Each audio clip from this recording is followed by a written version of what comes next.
கலாத்தியர் 4 அதிகாரம்.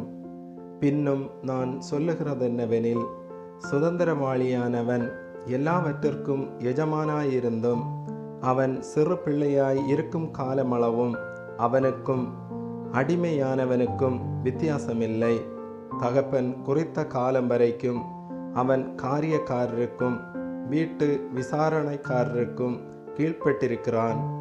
அப்படியே நாமும் சிறு பிள்ளைகளாயிருந்த காலத்தில் இவ்வுலகத்தின் வழிபாடுகளுக்கு அடிமைப்பட்டவர்களாயிருந்தோம். நாம் புத்திர சுவிகாரத்தை அடையும்படி நியாய பிரமாணத்திற்கு கீழ்ப்பட்டவர்களை மீட்டு கொள்ளத்தக்கதாக காலம் நிறைவேறின போது ஸ்திரீயினிடத்தில் பிறந்தவரும் நியாய பிரமாணத்திற்கு கீழானவருமாகிய தம்முடைய குமாரனை தேவன் அனுப்பினார். மேலும் நீங்கள் புத்திரராய் இருக்கிறபடியினால் அப்பா பிதாவே என்று கூப்பிடத்தக்கதாக தேவன் தமது குமாரனுடைய ஆவியை உங்கள் இருதயங்களில் அனுப்பினார். ஆகையால் இனி நீ அடிமையாயிராமல் புத்திரனாயிருக்கிறாய். நீ புத்திரனேயானால் கிறிஸ்து மூலமாய் தேவனுடைய சுதந்திரனுமாயிருக்கிறாய். நீங்கள் தேவனை அறியாமலிருந்தபோது சுவாதத்தின்படி தேவர்கள் அல்லாதவர்களுக்கு அடிமைகளாயிருந்தீர்கள்.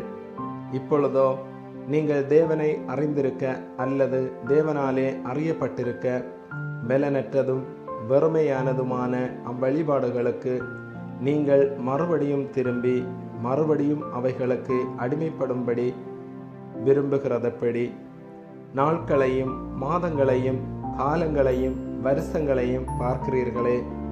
நான் உங்களுக்காக பிரயாசப்பட்டது வீணாய் போயிற்றோ என்று உங்களை குறித்து பயந்திருக்கிறேன். சகோதரரே, என்னை போல ஆகுங்கள் என்று உங்களை வேண்டிக் கொள்ளுகிறேன். நான் உங்களை போலுமானேனே. எனக்கு நீங்கள் அநியாயம் ஒன்றும் செய்யவில்லை. உங்களுக்கு தெரிந்திருக்கிறபடி நான் சரீர பலவீனத்தோடு முதலாந்தரம் உங்களுக்கு சுவிசேஷத்தை பிரசங்கித்தேன். அப்படியிருந்தும் என் சரீரத்தில் உண்டாயிருக்கிற சோதனையை நீங்கள் அசட்டை பண்ணாமலும் அரோசியாமலும் தேவதூதனை போலவும் கிறிஸ்து இயேசுவை போலவும் என்னை ஏற்றுக்கொண்டீர்கள். அப்பொழுது நீங்கள் கொண்டிருந்த ஆனந்த பாக்கியம் எங்கே? உங்கள் கண்களை பிடுங்கி எனக்கு கொடுக்கக்கூடுமானால் அப்படியும் செய்திருப்பீர்கள் என்று உங்களுக்கு சாட்சியாயிருக்கிறேன். நான் உங்களுக்கு சத்தியத்தை சொன்னதினாலே உங்களுக்கு சத்துருவானேனோ? அவர்கள் உங்களை நாடி வைராக்கியம் பாராட்டுகிறார்கள். ஆகிலும் நல் மனதோடே அப்படி செய்யாமல் நீங்கள் அவர்களை நாடி வைராக்கியம் பாராட்டும் பொருட்டு உங்களை புறம்பாக்க விரும்புகிறார்கள். நல் விஷயத்தில் வைராக்கியம் பாராட்டுவது நல்லதுதான். அதை நான் உங்களிடத்தில் இருக்கும் பொழுது மாத்திரமல்ல, எப்பொழுதும் பாராட்ட வேண்டும். என் சிறு பிள்ளைகளை, கிறிஸ்து உங்களிடத்தில் உருவாகும் அளவும் உங்களுக்காக மறுபடியும் கற்ப வேதனைப்படுகிறேன். உங்களை குறித்து நான் சந்தேகப்படுகிறபடியால் நான் இப்பொழுது உங்களிடத்தில் வந்திருந்து வேறு வகையாக பேச விரும்புகிறேன். நியாயப்பிரமாணத்திற்கு கீழ்ப்பட்டிருக்க விரும்புகிற நீங்கள் நியாயப்பிரமாணம் சொல்லுகிறதை கேட்கவில்லையா? இதை எனக்கு சொல்லுங்கள்.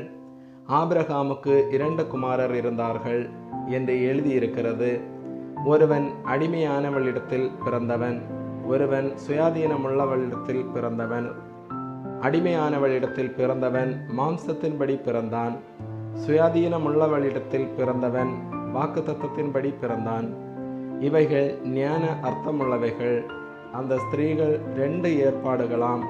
ஒன்று சீனாய் மலையிலுண்டான ஏற்பாடு. அது அடிமைத்தனத்திற்குள்ளாக பிள்ளை பெறுகிறது. அது ஆகார் என்பவள் தானே. ஆகார் என்பது அரபி தேசத்திலுள்ள சீனாய் மலை. அந்த ஆகார் இப்பொழுது இருக்கிற எருசலேமுக்கு சரி. இவள் தன் பிள்ளைகளோட கூட அடிமைப்பட்டிருக்கிறாளே. மேலான எருசலேமோ சுயாதீனமுள்ளவள். அவளை நம்மெல்லோருக்கும் தாயானவள். அந்தபடி பிள்ளை பெறாத மலடியே மகிழ்ந்திரு. கர்ப்ப வேதனை படாதவளே களிப்பாய் எழும்பி ஆர்ப்பரி. புருஷனுள்ளவளை பார்க்கிலும் அநாத ஸ்திரீக்கே அதிக பிள்ளைகளுண்டு என்று எழுதியிருக்கிறது. சகோதரரே, நாம் ஈசாக்கை போல வாக்குத்தத்து பிள்ளைகளாயிருக்கிறோம்.